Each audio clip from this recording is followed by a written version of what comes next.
আসসালামু আলাইকুম। Construction site of Bangla বেড়ির পক্ষ থেকে আমি মোহাম্মদ সোহেল চলে এলাম আপনাদের সামনে নতুন কিছু কনস্ট্রাকশন প্রজেক্টের কাজ দেখানোর জন্য। আজকে আমরা আসছি ভান্ডারিয়া প্রেসপুর ভান্ডারিয়া থানার ভিতরে একটি পাঁচতলা প্রজেক্টে উপরে যে আজকে বিম সাজানো হয়েছে খুব সুন্দর মনোরম পরিবেশে। তো এখানে আমি এটা ইঞ্জিনিয়ারের একটি প্ল্যানের কাজ, যে কাজটা খুব সুন্দরভাবে সাজানো হয়েছে। এখানে আমরা দেখতে পারতেছি যে এই কাজটার ভিতরে প্ল্যানের ভিতরে অনেক প্রচুর পরিমাণ রড দেওয়া হয়েছে আর কি, ইঞ্জিনিয়ারিং প্ল্যান অনুসারে। তো প্ল্যান ছাড়া স্বাভাবিক একটা বিল্ডিংয়ে এরকম রড দেওয়া খুব কমই হয়। এখানে রডের সেকশন আছে 16 মিলি এবং 20 মিলি। এই 16 মিলি আর 20 মিলি মিলিয়ে যে রডগুলো দেওয়া হয়েছে, সাজানো হয়েছে, সেগুলো কিন্তু আপনারা এখানে দেখতে পারতেছেন।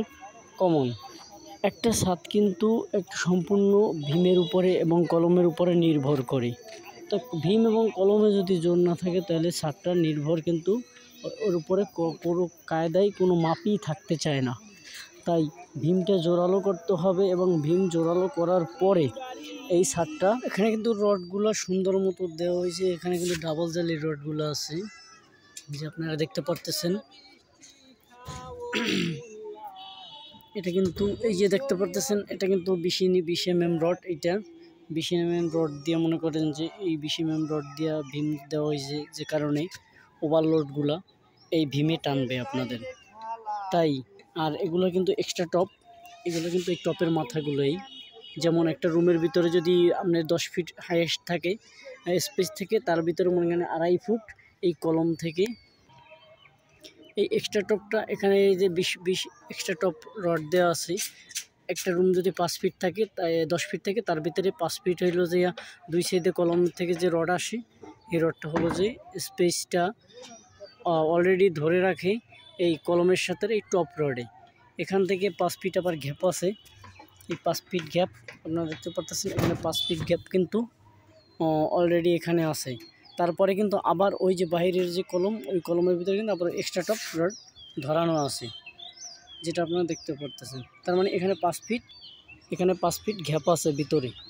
এভাবেই ইঞ্জিনিয়ারিং প্ল্যানের কাজগুলো প্রত্যেকটা সেকশন, প্রত্যেকটা স্টেপ এবং স্টেপ ভাগ করা থাকে। যেমন এই গ্যাপটা আছে 12 ফিট এবং 13 ফিট। 12 ফিট এবং 13 ফিটের ভিতরে যদি ভাগ করতে যায়, তাহলে এই যে এক্সট্রা টপের রডটা কিন্তু 3 ফিট থাকে। 3 ফিট কিন্তু এই কলমের থেকে সোজা যদি দিয়ে দেয়, স্বয়ংসম্পূর্ণ এই যে রডটা স্বয়ংসম্পূর্ণভাবে মনে করেন এই কলম থেকে ওই কলম প্রত্যেকটা রুমের সাপোর্ট দেয় এই কলমের এক্সট্রা টপের রডটায়।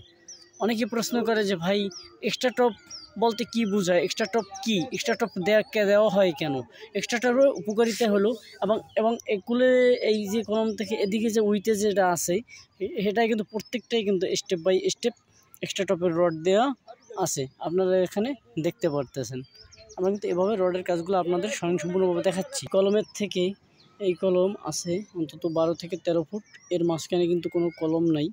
এই কলমের মাঝখানে এই যে সোজা যে বিমটা গেছে, এই বিমটার উপরে কিন্তু এখানে ভাগ করিয়া এই যে এদিকের বিমটা কিন্তু আর সাইডের উপরে লোড বিম রাখতেছে। এই লোড বিমটা যে রাখতেছে, এটা কিন্তু কোনো কলম নাই, তাই স্বয়ংসম্পূর্ণ এটার উপরে এইটাই লোডটা টানবে। যে এই যে কলমটা আছে, এই কলমটা এটা লোড নেবে। ওই কলম আর এই কলমের মাঝামাঝি যে দূরত্বটা আছে, এই কলমের লোডটা কিন্তু স্বয়ংসম্পূর্ণ টানবে। তারপরে কিন্তু এই যে দেখেন, এই যে কার্নিশে বেলকুনিতে, এখানে কিন্তু টোটাল বেলকুনি 4 ফিট আছে। তো 4 ফিটে যদি আপনার 16 mm রড দেওয়া হয়, 16 mm রড দিলে 4 ফিটে অসুবিধা হয় না। কিন্তু 16 mm উপরের 3টে, আর এরপরে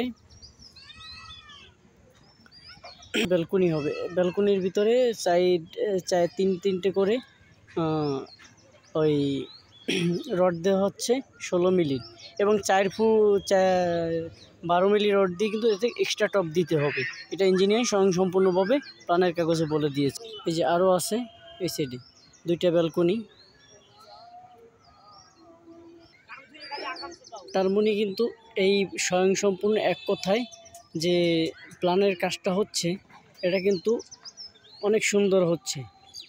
এটা কিন্তু এই যে দেখেন স্বয়ংসম্পূর্ণভাবে এটা এক্সট্রা টপ রড, এবং আমরা ভীম এখানে ছাড়বে আজকে না হলে কালকে ভীম ছেড়ে দেবে, তারপরে রাসারের প্রসেসিংয়ের কাজগুলো ইনশাল্লাহ প্রত্যেকটা স্টেপ স্টেপ আপনাদের দেখাবো। আশা করি আপনারা ভিডিওটি বুঝতে পেরেছেন। তো অন্য কোনো প্রজেক্টে আপনাদের সাথে দেখা হচ্ছে নতুন কিছু নিয়ে। সে পর্যন্ত ভালো থাকবেন, বাংলা ভিডিওর সাথেই থাকবেন, এবং যারা লাইক সাবস্ক্রাইব করেনি তারা অবশ্যই লাইক এবং সাবস্ক্রাইব করে দিবেন। সে পর্যন্ত ভালো থাকবেন। আল্লাহ হাফেজ।